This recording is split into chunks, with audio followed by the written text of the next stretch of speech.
446 میں آ کر شیعوں کی حکومت کو ختم کیا طغرل بیگ سلجوکی نے۔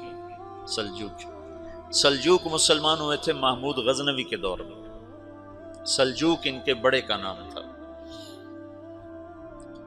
تو ایک دفعہ محمود غزنوی نے سلجوک سے پوچھا اگر مجھے تیری مدد کی ضرورت ہو تو کتنے آدمی پیش کر سکتے ہو؟ تو اس نے ایک تیر دیا، کہا یہ ایک تیر ہے میرا، کسی کو یہ تیر بھیج کر میرے علاقے میں بھیج دو تو چند گھنٹوں میں 1,00,000 تلواریں تیرا پہرا دینے کے لیے تیار ہوں، میرے پاس اتنی طاقت ہے۔ تو یہ سلجوک کی نسل میں تھا طغرل بیگ۔ اللہ تعالیٰ نے جب عرب زوال کا شکار ہو گئے اور ضعف کا شکار ہو گئے، جیسے بڑھاپے کا کوئی علاج نہیں، جب قوموں پہ زوال آتا ہے تو اس کا بھی کوئی علاج نہیں، پھر اور قوم کو جگہ ملتی ہے۔ جیسے بڑھاپا ایک فرد پہ آتا ہے، ایسے بڑھاپا قوم پہ آتا ہے۔ قوم کا بڑھاپا جوانی میں نہیں لوٹ سکتا، جیسے فرد کا بڑھاپا جوانی کی طرف نہیں لوٹ سکتا، قوم کا بڑھاپا جوانی کی طرف نہیں لوٹ سکتا، کوئی علاج نہیں، نئی نسل کا آنا ہی علاج ہے۔ تو عرب دھل چکے تھے، 600 سال بہت ہوتے ہیں حکومت کو، اپنی صفات گم کر چکے تھے، اب نئے خون کی ضرورت تھی۔ طغرل بیگ پہلا شخص تھا جس نے آ کر اہل سنت والجماعت کو استحکام بخشا، شیعوں کی حکومت کو ختم کیا، بغداد سے، شام سے، ان سارے علاقوں سے۔ صلاح الدین ایوبی نے اسماعیلی شیعہ کی حکومت کو ختم کیا، مصر۔ العاضد ان کا آخری خلیفہ تھا۔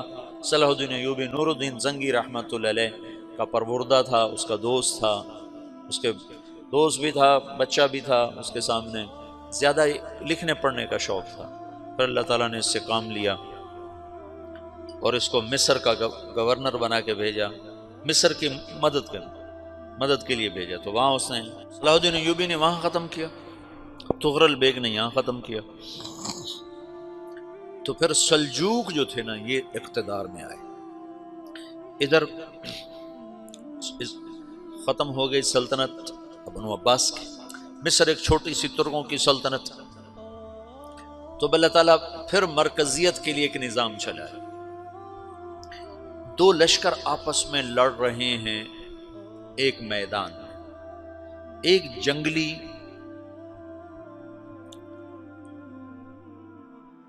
بدوؤں کا قافلہ، جنگل کے لوگ اپنے قبیلے کو لے کر، ایک جنگلی قبیلہ اپنے سردار کے ساتھ نقل مکانی کر رہا ہے ایک جگہ سے دوسری جگہ۔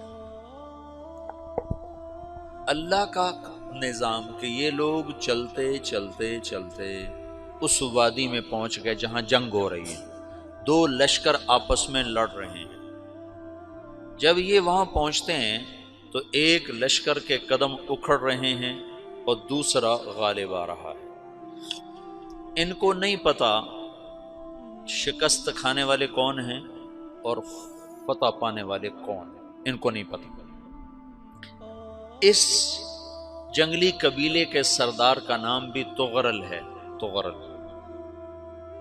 تو یہ سردار کہتا ہے جو شکست کھا رہے ہیں ان کی مدد کرو، کچھ پتہ نہیں کون ہے، کہتا جو شکست کھا رہے ہیں ان کی مدد کرو۔ تو 400 وحشی جنگلیوں نے فاتح لشکر کے پیچھے حملہ کر دیا۔ وہ تو ایک کافی ہوتا تھا، 400 دوڑ جب تلواریں پڑیں تو چند لمحوں میں نقشہ بدل گیا، بھاگنے والے جم گئے اور جمنے والے بھاگ پڑے۔ جب جنگ ختم ہوئی تو شکست خوردہ لشکر کے بادشاہ نے ان کو بلایا، اسے پوچھتا ہے مجھے جانتے ہو میں کون ہوں؟ کہا نہیں۔ کہا تو تم نے میری مدد کیوں کی؟ کہا انسانی ہمدردی کی وجہ سے، تمہیں شکست ہو رہی تھی اس لیے تمہاری مدد کی۔ پھر اس نے اپنا تعارف کرایا، میں ہوں سلیمان سلجوکی، ترکی کا بادشاہ۔ مسلمانوں کا لشکر تھا اور تاتاریوں سے شکست کھا رہا تھا، تاتاری فتح پا رہے تھے، مسلمان شکست کھا رہے تھے۔ تو وہ اللہ کی غیبی مدد بن کر آئے، تو وہ اس سے کہتا ہے میرے ساتھ رہنا پسند کرو گے؟ تم نے میرے اوپر احسان کیا ہے، میں اس کا بدلہ دینا چاہتا ہوں، میرے ساتھ رہنا پسند کرو گے؟ کہنے کا کر لوں گا۔ تو اس کو لے کر ترکی آیا، اور استنبول اس وقت روم کی حکومت میں تھا، اسے فتح کیا اس تغرل کے آگے چوتھے پانچویں پڑپوتے محمد فاتح نے۔ تو یہ استنبول ہے، یہ ترکی ہے، بیچ میں ایک چھوٹا سمندر ہے، یہاں ایک جاگیر ہے۔ تو سلطان سلیمان کہتا ہے یہ جاگیر تجھے وقف ہے، ادھر سے رومی مجھے تنگ کرتے ہیں حملے کر کر کے، تو میرا دفاع کرتے رہنا، یہ جاگیر تیری۔ اس جاگیر پہ اس نے اپنے قافلے کو آباد کر دیا، اپنے قبیلے کو، اور ایک چھوٹی سی حکومت بنا لی، جو ایک صوبہ سمجھو، سلمان سلجوقی کا وہ ایک چھوٹا سا صوبہ ہے۔ وہاں جب یہ رہ پڑا تو پھر یہ ایک شیخ کے بیت ہوتا ہے، وہاں شیخ طریقت ہے، ان کے یہ بیت ہونے جاتا ہے، وہ اس کو رات اپنے پاس ٹھہراتا ہے، تو ایک کمرے میں ان کو ان کا خادم ٹھہراتا ہے۔ یہ جب کمرے میں جاتا ہے تو سامنے دیوار میں طاقچے پر قرآن پڑا ہوا ہے، تو یہ تغرل بیگ کہتا ہے یہ کیا ہے، یہ کیا ہے؟ تو وہ خادم کہتا ہے یہ کتاب اللہ ہے، قرآن ہے۔ اچھا، وہ اس کو وہاں چھوڑ کے باہر چلا جاتا ہے۔ وہ دیہاتی آدمی، جنگل کا رہنے والا، پہلی دفعہ زندگی میں قرآن دیکھا، وہ کہتا ہے یہ قرآن ہے، اللہ کی کتاب ہے، میں اللہ کی کتاب کے سامنے سو جاؤں، کتنی بے ادبی ہے۔ تو اس نے ایسے قرآن اٹھایا اور سر پہ رکھ لیا اور کھڑا ہو گیا، ساری رات قرآن سر پہ رکھ کے کھڑا رہا۔ رات کے پچھلے پہر اس کو خواب آیا، کھڑے کھڑے اس نے دیکھا کہ اس کی پشت سے ایک چاند نکلا اور شیخ کی بیٹی کے سینے میں جا کے اتر گیا۔ پھر اس لڑکی کے سینے سے ایک درخت نکلا جو پھیلتے پھیلتے پھیلتے 3 بر اعظم پہ چھا گیا، افریقہ پر، یورپ پر، ایشیا پر۔ پھر اس کی آنکھ کھل گئی، وہ کھڑا ہوا ہے، تو اس نے صبح یہ خواب اپنے شیخ کو سنایا، تو انہوں نے اپنی بیٹی اس کے نکاح میں دے دی۔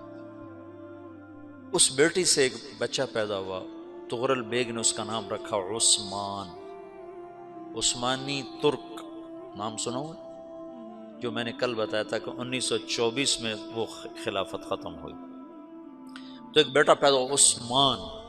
عثمان نے پھر ایک نئی اسلامی حکومت کی بنیاد رکھی جو 1924 تک چلتی رہی، کوئی 800 سال یہ حکومت چلی۔ تو حکومت کا شیرازہ بکھرا لیکن پھر جڑ جاتا تھا، پر وہ قرن اول والا جوڑ کبھی نہ پیدا ہوا، ٹکڑے بن گئے۔ ان ٹکڑوں میں اللہ لوگ پیدا کرتا رہا جو دعوت دیتے رہے، دعوت زندہ رہی۔ جو تربیت کا نظام تصوف کے ساتھ تھا اب وہ تبلیغ کے ساتھ،